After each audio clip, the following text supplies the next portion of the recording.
Keith Mallinson is an NCA judge known to many working with their Newfoundlands. Since Keith is also an esteemed trainer and Newfoundland breeder, his perspectives are strongly relevant to the Newfoundland community. We were first introduced to Keith in 2013 when he and Sue Marino judged the Genesee Regional Newfoundland Club water test on Lake Cayuga.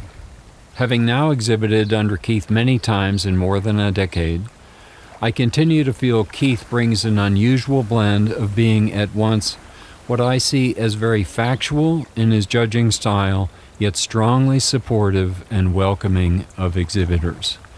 In this way, Keith judged one of the very rare water tests held during the remarkable chapter of the 2020 COVID pandemic, hosted by the Colonial Newfoundland Club. My chance for the interview that you'll watch here arose when Keith Mallinson was the visiting instructor for the 2024 Penn, Ohio Newfoundland Club Water Work Seminar. Keith kindly agreed to speak with me on our training beach at Lake Pymatuning in Jamestown, PA. It's a good time to say, when we first exhibited under Keith in 2013, our family was newer to waterwork, then working with our Leonbergers. It's because of the generosity of clubs like Genesee Regional, Colonial, and others, and because of the giving attitudes of judges like Keith and Sue Marino, that all breed tests existed at all. There is no exaggeration when I say that words really don't allow me to communicate the gratitude our family had then and feels today for those opportunities. But for such kindness, we might never have come to know the Newfoundland world as we now do. Most Newfoundland trainers on the East Coast probably already know you, but kindly introduce yourself. So my name is Keith Mallinson from Bethany, Connecticut. You've just finished minutes ago delivering a masterful seminar in waterwork to our club, so you're gracious to sit with me at the close of the seminar day. It feels important that you, as an NCA judge and trainer, but also as a Newfoundland breeder, share your perspectives that reflect decades of experience. Well, it's great to be here. When were you first around a Newfoundland? The first time I saw Newfoundland was on the Westminster Dog Show. Okay, television. Yeah, it was on television.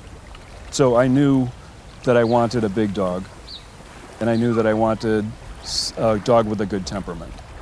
Can you recall why you were drawn to a big dog from the start? So, yeah, when I was a kid, one day my mom brought home a German Shepherd puppy. My mom was a police officer in Connecticut, and she felt comfortable with German Shepherds and as like a police dog. So she brought home a German Shepherd puppy, and he ended up growing up to be a big German Shepherd, probably bigger than a normal Shepherd, and a long-haired Shepherd. He was a really, really nice dog, really smart. How did you go from there to training? My first dog that I started training was Blitz. I was probably 13 years old, and I was like, we have this police dog, and this dog needs to be trained. So I taught him how to sit, and I taught him how to stay, and I taught him how to walk with me, and I taught him how to fetch. So I used to be able to take a rock, pick up a rock. He actually loved rocks. I don't know why. He would carry rocks around all over the place. So I would take the rock out of his mouth, and we lived near a big field, and I'd take that rock and throw it as far as I could possibly throw it in the field. Oh. And that dog would take off after that, in the direction of that rock, and he would spend 10 or 15 minutes out in that field until he brought that exact rock back. So. And once you got through managing the dog's dental bills? Yeah, his teeth his teeth were worn down when he got older, but I got him trained so well that I could tell him to stay, and my mom would call the dog and he would not move until I released him. So he was a great working dog. Was water work your first formally disciplined area of training with Newfoundlands, or was it draft, or was it something else? So it absolutely was water. When I got my first Newfoundland, the breeder asked me, said, it was in December, so obviously we weren't swimming yet, but she said, come on back in the summer and see, watch the water work, and maybe it's something you're interested in. And I had done my research. I knew that they were water rescue dogs. I knew that they did draft work. So I was like, yeah, I'd love to see water. And so I drove down her driveway sometime in June that following year, and I didn't even get out of my car. I was driving down the driveway and I saw a 150-pound Newfoundland jump off the back of a rowboat, and I was sold. Certainly, you're best known to me and to my family and to others as an NCA judge, but certainly you have decent level of experience as an exhibitor and titling, or you simply wouldn't be an NCA judge. Exactly. I think that good judges are good trainers, and good trainers make good judges. Worked my first 3 dogs all in the water before I started judging, and I had a lot of experience. A lot of experience in water before I actually became a judge. So, what signaled your transitioning from trainer, exhibitor into judge? How'd that come about? Well, I think it's a natural thing. You exhibit, you learn a lot of stuff about the dogs and the breed, and then pretty much I started judging because my friend said you would make a good judge, and so I tried it, and I really, really enjoyed it. Well, your friend was right. You are a good judge. Would you agree with me, part of your role as a judge is to inspire people who maybe lack confidence in handling the dog? So I actually believe that's one of the things I'm best at, is encouraging people to work with their dogs and showing them that they can do this. My wife and I have a training group that, Sheila and I have a training group, Land and Sea Newfoundlands, and we basically we have our puppy people come to the group. We have anybody that wants to come out and train with us comes down to our group, and we encourage them and show them that they can do this thing. Is it also true that you've had some role in coordinating what might be called training group outreach across different areas? So I was the working dog chairman for the NCNE for 9 years, and when I was the working dog chairman, I actually got involved because they were having a draft test, and this was I had my first Newf. I wanted to be involved in the draft test, and the rule was we needed to have 4 dogs to have a draft test. My dog was not trained for draft, was not going to pass the draft test, but I entered so that we could have a test. Someone else pulled out of the test, and the test was canceled. So I was kind of disappointed about the numbers of people that actually were involved in the testing. And when I became the working dog chair, I decided that I wanted to mobilize people and encourage people to work with their dogs so that we had better numbers at the test. So we had more people that were training and more people that were exhibiting, that kind of thing. So sent out a survey and asked a bunch of people, what can you do? Do you have water that we can work at? Do you want to train? What kind of training do you want? And I got a lot of feedback, and that feedback I took somebody from Massachusetts that had water, and then I looked in the general vicinity for people that wanted to train in the water, and I matched them together. And so we built probably 3 or 4 different training groups throughout New England. Then I took our training group from Connecticut and took people that were excellent trainers that I've been working with forever, and we went on the road. We went to each training group and we kind of showed them what to do and worked them through how they start a training group, how to train dogs, and that actually worked really, really well. And these training groups started to sprout all over the place, and we ended up with full tests every year. One of the things that you and I have talked about in the past, and I know you've talked about it with other people, is some concern that younger people are not joining the community. Today, your seminar, fascinatingly, included a daughter with her mother from Canada, experienced trainers. Am I correct that you have rather rare contact as a judge or as a trainer with people doing water work that are in that age group? Do you agree with that? On a judging level, I don't see a lot of young adults in the sport right now. But as far as a breeder, when we breed a litter, when I place the litter of puppies, the younger adults that we have in that litter, I encourage to come to one of our trainings. I encourage to come to our group, whether it's water, we're doing water all summer and draft all winter, and we do, all kinds of other things. we encourage our puppy people to come to those events so that we can show them that they can be involved. I'm glad you brought that up.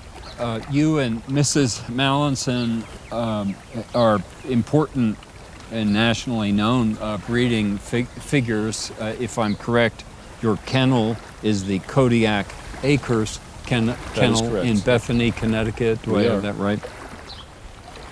Undoubtedly, what you've done in training and in work as an exhibitor, as a judge, has impacted some of the thumbprint that you leave on your kennel and your breeding priorities. Can you comment on that a little bit? So I can tell you that first and foremost, we breed to the breed standard. We have a breed standard, and that's important to conform to that. Newfoundland should have proper conformation, health, temperament, and so on. And do you ask a prospective home, do you want to work with the dog, or do you just want a pet? I think that's the first question we ask everybody is, what do you want to do with your dog? Do you want to show dog? Do you want to work with your dog? Do you want to do therapy work? Do you want to just, a couch potato? Do you want somebody to sit there and watch TV with you? We take that information and then evaluate our puppies and try to match the best person that, for what they want. And would you say that in evaluating a prospective home, that you simply base your decision on what the homeowner says, or do you often get some feelings about people and whether or not they didn't really mention work, but you get the feeling that once they have a dog of this capacity, they might become interested in work? That was me. I went to, when I first got my dog, I didn't know that I wanted to do water, but once I saw it, I got interested. You mentioned that you breed to the standard, and you said the dog needs to be correct, and I think by correct, you're talking about physical attributes. Yes. But you mentioned temperament. It's often said that the Newfoundland's temperament is as important, maybe more important than any other quality they have. What does the Newfoundland temperament mean to you? The Newfoundland temperament to me means everything. A few years ago, a new grandson and one of our dogs, and the dog's name was Jagger, and he had been, this was the first time he met a young baby, and the first time the baby met a Newfoundland. And it was in my kitchen, and Tom was sitting on the floor, and Jagger came in very slowly, very methodically, came up to Tom and he sniffed his face, and then he proceeded to lay down next to him and roll halfway over so that Tom could touch him and feel him. And I think that was the perfect temperament. That's what I was looking for in a Newfoundland when I first got one. I wanted a dog that could understand that this was a child, or that could understand that this was an elderly person, and that could also, in the same rate, come out and work with me in the water or do draft work, that kind of thing. So I knew that we had the perfect temperament when I saw that. It was almost as if the dog understood the need to put the child at ease. It was exactly like that. He just knew right away that it was someone fragile, and he treated it as such. As you know, we feel lucky as Newfoundland owners that among giant breed dogs, their health, when correctly bred, their health is good, and they live a long time for a giant breed dog, but it still isn't long. And most of us bond very, very deeply with the dogs for the reasons that you've already outlined. What advice do you have for the person who is struggling to move on with another dog, having lost a dog? Some people can lose the dog and can transfer the love of prior dogs to a new puppy, and they do so quite beautifully and gracefully. Others don't. What advice do you have to somebody who's struggling after a loss? Well, I think that Sheila puts it best when she tells me that when she had her first child, that she thought to herself, I love this baby. I love this baby more than anything in the world. This is the most important thing in my life. And just nothing could ever be better than this child. And then when she had her second baby, she thought the same thing all over again. This is the baby. I love this baby so much. You may love your first Newfoundland or your third Newfoundland, and you might think that you love that dog more than anything, but there's always another puppy that will take and steal your heart and that you will love equally. You've been at this long enough now as a trainer, as an owner, as a judge, now a breeder. Is there any dog in particular that you remember? Dog that I remember best was the first time that Sheila and I bred a litter together. We did everything together. So we decided we were going to do the AI ourselves, and we picked the dogs and did the AI on our sun porch, and it was a disaster. I mean, the girl kept sitting, things were just not going well. That we said there's no way that she's going to get pregnant, and she did. She had 13 puppies. Yes. Yeah, so you were somewhat successful. So it was a successful breeding. It was. I mean, we had a beautiful litter of puppies. We had a hard time deciding who we were going to keep because they were all very consistent. And we ended up keeping a boy named Bravo.